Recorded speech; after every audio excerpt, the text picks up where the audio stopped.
Good morning, ladies and gentlemen, and join me on a journey on the Silk Road. But I won't put you on camels and have you walk through the desert.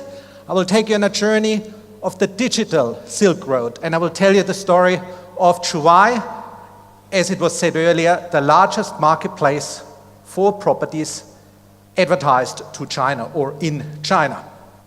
And when we look at this marketplace and when we look at Juwai, maybe a few words about my background. So I've got a background of 25 years in growth companies and in real estate companies, with companies such REA, 6 years, LG Hooker, 4 years, and iProperty, another 6 years. And I'm now doing 4 jobs on the board of Juwai, which we hear about now, which do cars. We later hear from Hamish about iCar, which is obviously automotives. I'm also on the board of Michula, which do fashion, but they don't give it to their directors, so don't comment on it. And the last one is Centrepoint Alliance. They are into wealth, and the chairman and the CEO are here.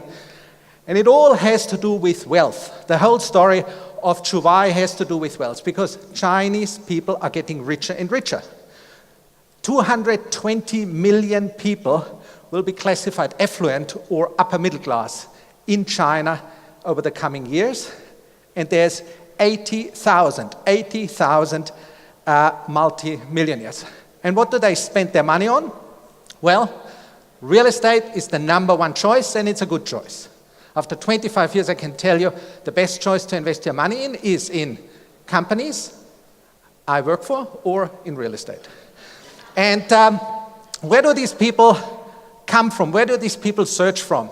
And it is all across China, mostly in the eastern seaboard, reflecting also the wealth distribution within China, but 10% also outside, which is Chinese people who have moved overseas and have invested. And let's pick out the hotspots, which is based on our research. So look at the right column. The #1 destination is the US, where people like to invest in, from China, Australia, and then the Belt and Road Initiative, this big Belt and Road between Asia, Europe, and on the other side, South America and the Americas, has brought some new countries on the horizon. Malaysia, Thailand, and Vietnam, and obviously also Singapore, but not as big in size. And, because Jonathan is here, also New Zealand. New Zealand is now among the top 10 countries for Chinese buyers to invest in. Now, if you want to invest in these countries, and if you want to build up a marketplace to target those countries, you face initially, and this is really the key learnings I'm going to share with you today, some challenges. You hit certain walls. There are some easy walls and obvious walls, which is once you do business, especially in real estate, you meet lots of middlemen, and everybody can offers you to introduce you to other people and takes a little cut. And if you're not careful, you actually end up paying for the whole transaction. The other one is language. I'm unfortunately not a Chinese speaker, so language is fundamentally important, and it's not just one language. As we know, it has different dialects and also different pronunciations. The far bigger challenge is that most Western media are blocked. So in order to run a marketplace in China targeting Chinese, you need literally 2 data centers where you shift the properties over the firewall on a regular basis. And you need to also be very sophisticated in your advertising to really target Chinese buyers. Also, you can't just advertise property in China. You have to have the knowledge on how to do it, because pure property advertising is simply not allowed. Let's go one step further. What's the differentiator? What made really the change for Juwai? And I go back a bit in history. 15 years ago, 14 years ago, we will hear from Henry Ruiz about REA. The game changer for REA was there was print, and that got converted to online. And at the same time, there was always 1% of the property price earmarked for marketing. So the conversion didn't lead to a shrinking marketing budget. That was the game changer for REA 14 years ago. The game changer for iProperty was the realization that actually developers spend 3 times more money on advertising than agents. And to really, really focus also on the developer segment and bridge the information gap. Now for Juwai, it is cross-border. What do I mean? The properties are in one market, The buyers are in a different market. They use different systems, different languages. And it's not just one market, it's many markets. US, Australia, all have different real estate markets. And bridging this creates an information gap to the power of 10. And the last thing you will say might be a typo, it's not. China likes to sell online to offline. So what that means is you generate the demand online and you close it in an offline event. So you need to be prepared to do that. So we set ourselves 5 principles. We need to be China-centric. Self-explanatory, and I will give one more explanation on what that really means for a company. Cross-border, I've just explained. Marketplace focus, not just portal, marketplace. Online to offline, and the mobile focus. I give you 1 or 2 examples each for these principles. So the first one is understanding, being China-centric, understanding the digital market in China. It is different players. There's no Google, there's Baidu.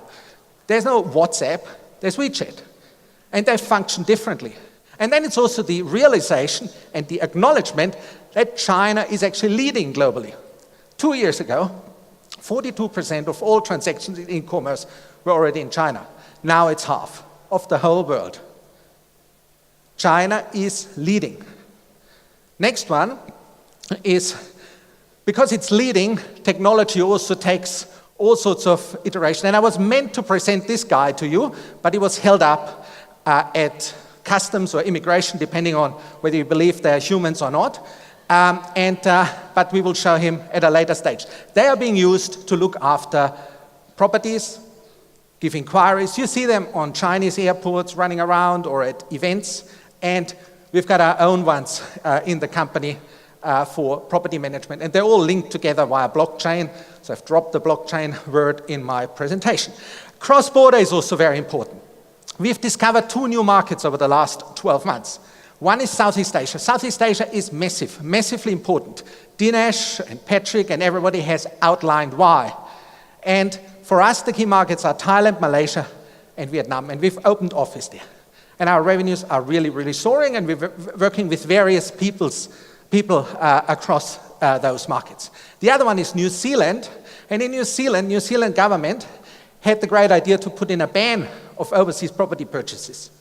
3 months before the ban was effective, we did a bit of an advertising campaign, and we got a lot of press. The government had to explain themselves. We were called a huge Chinese giant. I mean, I'm huge, but I'm not a giant, and I'm not Chinese. But long story short, this was the best branding we could have ever done. And we picked up 15 customers on the way, and since then, the restrictions have eased. In real estate, it always changes. Never think things are forever. The next one is mobile focus. And mobile in China means mostly WeChat. So all the conversations are on WeChat. We are exclusive partner with Tencent for property. 300 million unique visitors are on the site where our properties are being featured at. 300 million, it's a lot. And 1 billion users of WeChat. So the art of running a marketplace in China is actually how to deal with these numbers and not get dizzy, and how to manage them. And simplicity is key, and 100% China centricity. Because WeChat offers a lot of very, very interesting functionality. There's no apps to download, there are mini programs. And these mini programs can do things like virtual and augmented reality. So all you do is you click on the link and bang, you're inside the property. And if you can't attend a seminar, WeChat also offers live seminars, live property seminars. So this helps a company which needs to bridge borders, cross borders significantly. The other one would be, oops, went one too far, is our partnership with various project marketing companies in different countries. And we've partnered with one of the leaders in Australia, Ironfish, and we are selling with them projects into China. One is the AREA project. It's not the Malaysian AREA, there's a different one.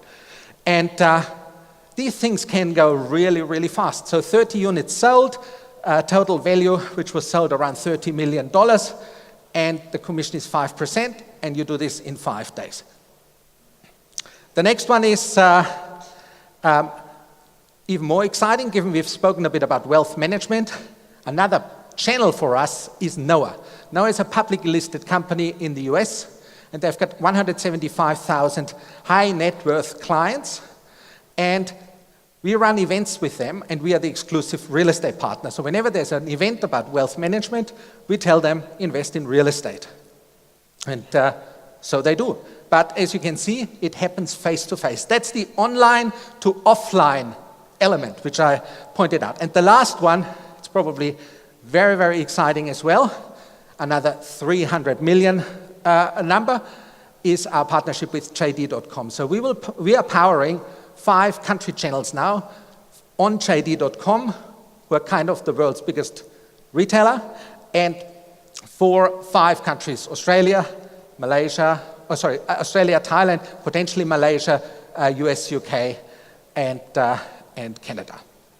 And if you just look at these numbers, there's 120,000 merchants and 300 million unique visitors. Now, how do you do this? You can't do it on your own. You can't be just a portal and hope people interact on you. You have to work together with partners. And that's why we've assembled one of the most impressive networks of partners on our ecosystem, or in our ecosystem of government agencies, of supply side, project marketers. We've got IQI here, and on the other side, on the demand side, the JD.com, the Tencents, and so on, and we've got Alibaba on our board. So I really, really thank you, and I'm very proud to have taken you on this journey along the digital Silk Road, and I'm sure this wasn't the last time you heard from us. Thank you, bye-bye, and have a great one.